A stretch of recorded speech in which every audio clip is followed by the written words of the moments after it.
Hello everyone, day 6 of this year's IE. Today we have Argo, Consolidated Outland, GreyCat and Kruger.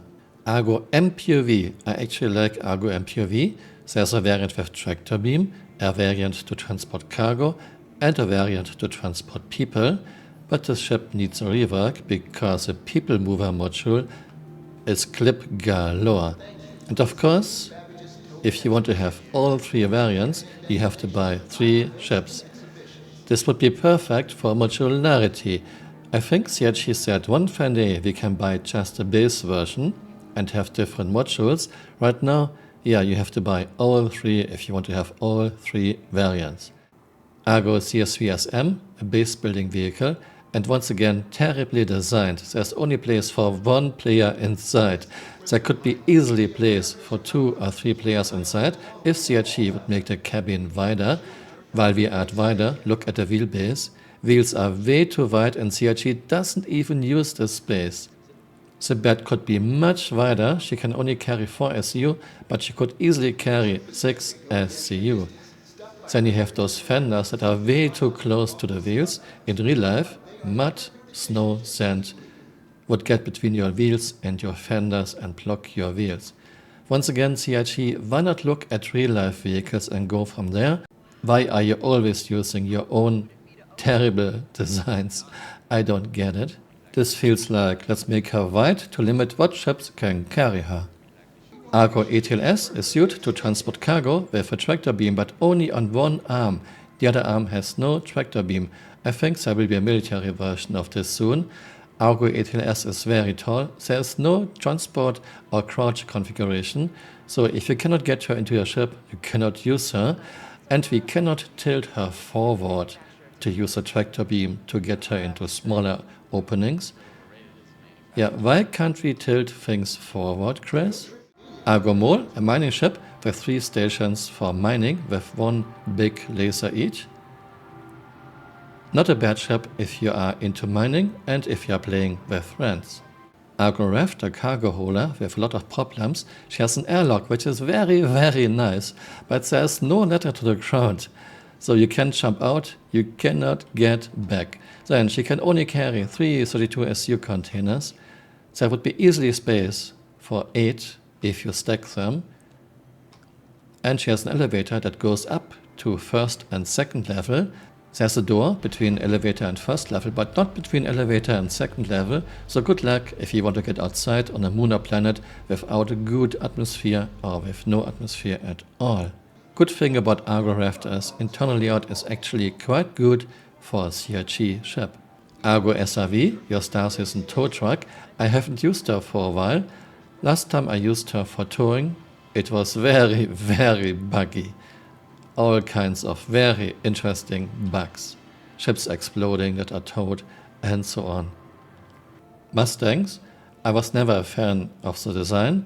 Only thing I can tell you, if you're looking for a starter ship, pay a bit more and get an Avenger Titan. Overall, I think Mustangs are doing alright.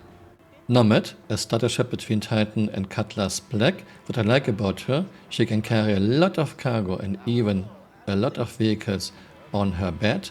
What I don't like is this gamey Kraflev, oh, I'll always float above the ground landing gear that even works when your ship has no power at all. Yeah, magic game. Hover quad, let's talk about Kraflev again. We had John Bridges' fantastic 3.1.4 Kraflev. Then John had to leave CRG and CRG trashed Kraflev in 3.5 with the new flight model. And nowadays Kraflev is slow.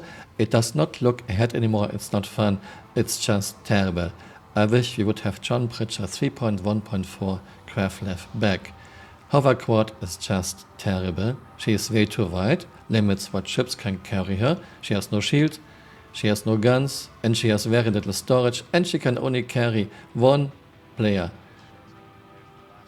This thing is just useless. Don't buy a hover quad. Rock, your small wheeled mining vehicle, I think she is quite useful, but I don't like there's no glass on the cabin. You are totally exposed to the elements. Not good if you want to mine on icy planets. Rock DS, this thing is a total meme. She's bigger than a rock. The driver actually has a cabin with glass, but the running laser operator sits outside on the chair with no protection whatsoever. And he looks really, really funny when he moves his seat, his running laser. You can even hit your own wheels, and your own wheels don't get damaged by the running laser. Yeah, this thing is just terrible.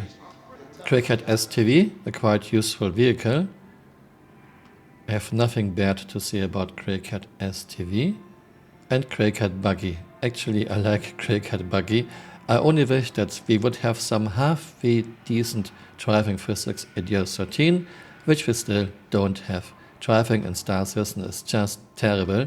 No mass simulation, no inertia, no feedback for the drivers. Vehicles are just pivoting around the central Z-axis and massive oversteering. Still, I like GreyCat Buggy.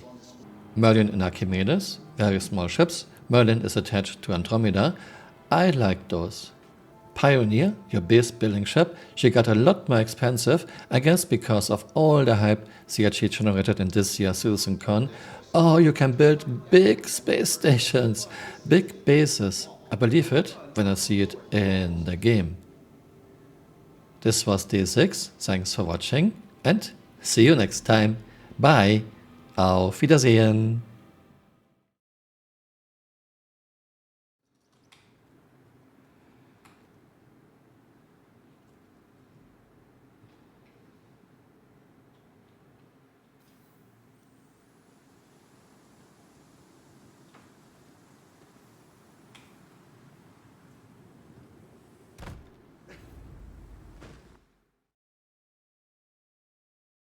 Hey, you're still here.